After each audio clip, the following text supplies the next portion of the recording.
journey, the process with the one and only. This is our guy, Armand, Mandy Russell. How you doing, G? So, Armand, man, how would you describe your high school football career, man? I would say like I didn't play freshman year, right? And then sophomore year, it was like I was just getting into football. So I didn't really start playing like football till junior year. And then went up from there. The rest is, you know, I was there. The rest is history. We know. Man, how would you describe, and I know when people up in your recruiting process, man, how would you describe that? It was like mixed emotions, because like I was happy I was getting recruited, and then seeing other people getting what I want, and then stressing about going to college, stressing about which college I'm gonna pick. Like, and you know what, man? So let's go right into that. What was the best part of recruiting? What was the best part of the whole recruiting process? the visits. The visits. What about the visits in particular? It was like, I wouldn't say the schools more so, but like just going to different schools, seeing different players, coaches, facilities. It was just fun.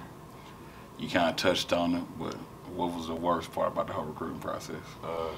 Stress. What type of stress? Mental and physical. It was like, because like, I'm thinking, am I going to go to college or am I going to go D1? It's like, it's not really about that. What's it about?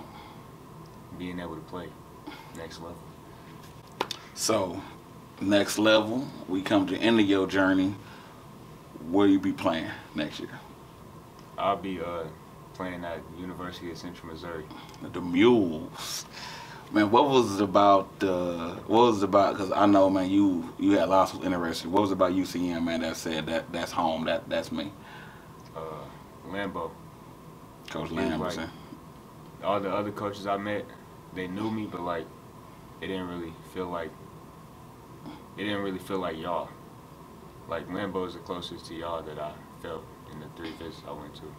And you know, y'all, we can be a little tough at times, so we've heard. But what about? Is it more about the coach who can get the best out of you, or is coach who you connect with, or is it just all just different? It's like all mixed in one, cause I know how to push myself, but like coaches can see something different, and then like if we're not connecting, then I'm just not gonna wanna, you know, push myself if I don't like the coach or something. That makes sense, man. Hey, and you, congratulations first off, man. Wanna just touch on something, man, with you that you wanna know. You my first interaction with you. You don't remember that, man. I remember freshman year we sitting in Bates class, speech class. And I remember I didn't know who you were, but I remember sitting behind you. I'm like, man, who's this kid? I was looking at these dang Kobe Bryant and LeBron James highlights. When his work was done, you remember that, and just sitting there and me and you arguing back and forth about who's better, Jordan. But I remember those days, man. I'm like, dog, and dog, I know your family. You come from a long line. I know your uncles, your cousins, your people. Y'all hoopers, bro. Like, that's what y'all do. Like, y'all hoop. How are you here now with a football scholarship betting yourself and not basketball? How do we get to this point? Reality. Like, I realized the people before me who I thought was gonna go D1, play basketball next level, they didn't do it. So it's like, and then Tez and Peeler, really. It's like, we was all supposed to be hoopers.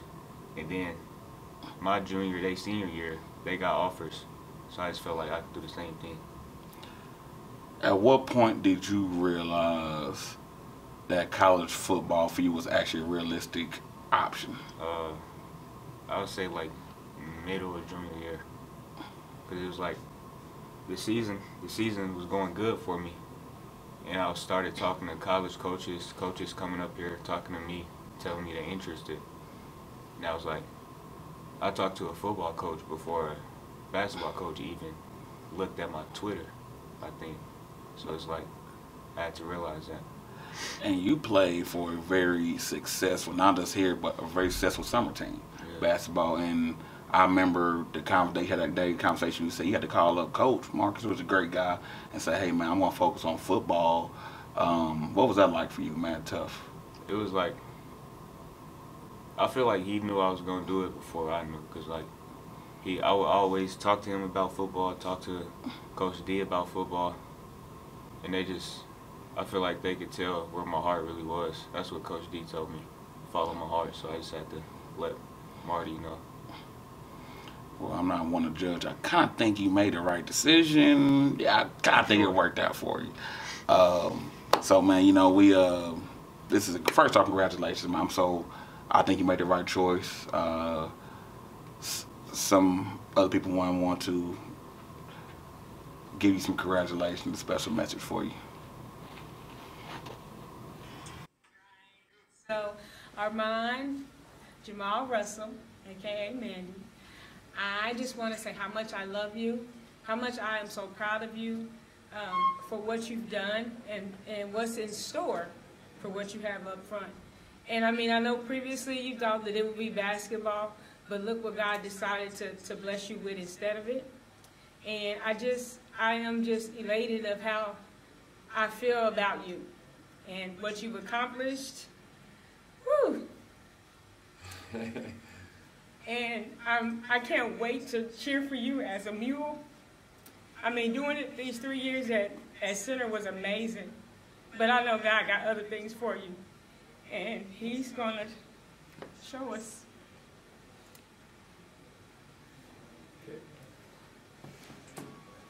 Hey, my guy, Armand, a.k.a. Russ, a.k.a. Mandy, a.k.a. Cool Breeze.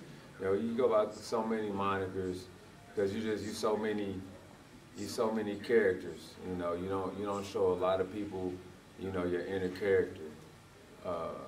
You normally keep people mysterious, but you know, folks that are around you most of the time, you know, your friends, you know, they know that like you all kid. You know, like you work hard and you focus on everything that you do, but when it's time to have fun and let loose, we done seen you do some Baywatch down at Panama City Beach.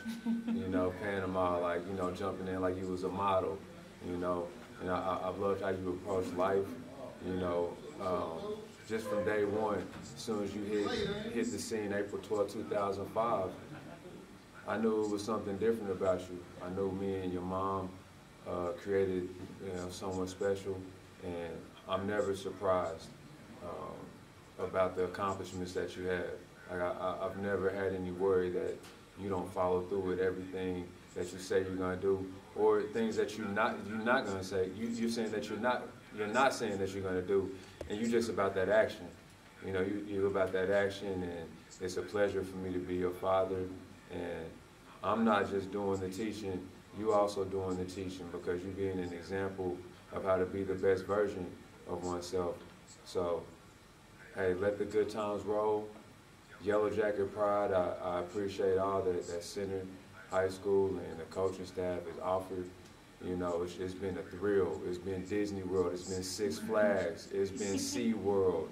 It's been Wally World. You know, like we've been on our National Lampoons. You know what I mean? Like you know, the 2020s version of the Griswolds. Everywhere you go, we right there, because we're not missing anything. And I'm so excited about you advancing to the next level. Go Mules. UCM, you repping that red and black. And I love you. And anything that's needed, that's required from me, you have it. Not even a question. Super proud. I love you, son. I know we want to catch you off guard a little bit, man. When you see that and hear that, man, what are some of your thoughts? It's like, I know they like proud of what I've done so far, but I feel like I still gotta keep going for my little brother too. I know you talk about your little brother a lot, man. What you always want to be a role model, inspire him, man, and you even say you always first want to say before he said that's some great things too, and I hope you know that, you know, you has faith away, not just for your little bro, man, but so many.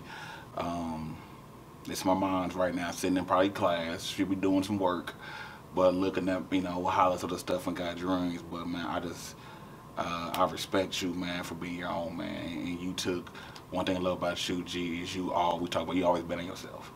And that's why I just don't, I hope UCM knows, hope Coach Lambo knows what type of guy they are getting. Because we know, I don't know if they ready, I don't know if my double A's ready, but gee, we know what kind of guy they getting.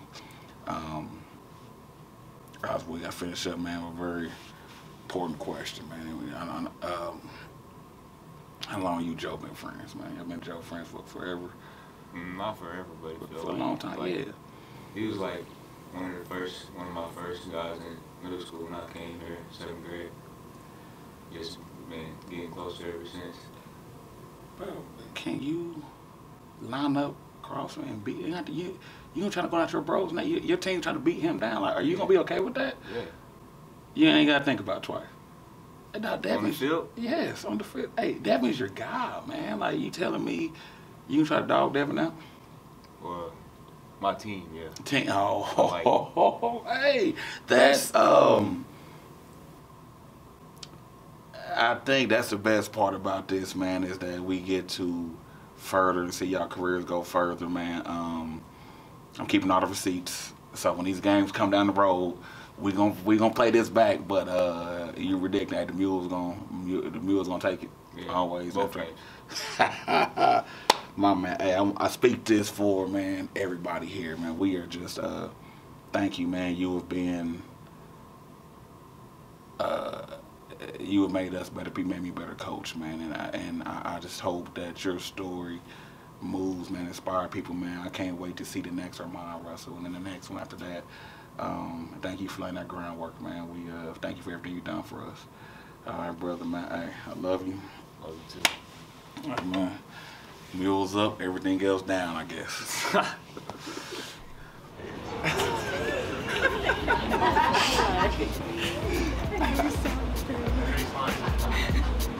You're so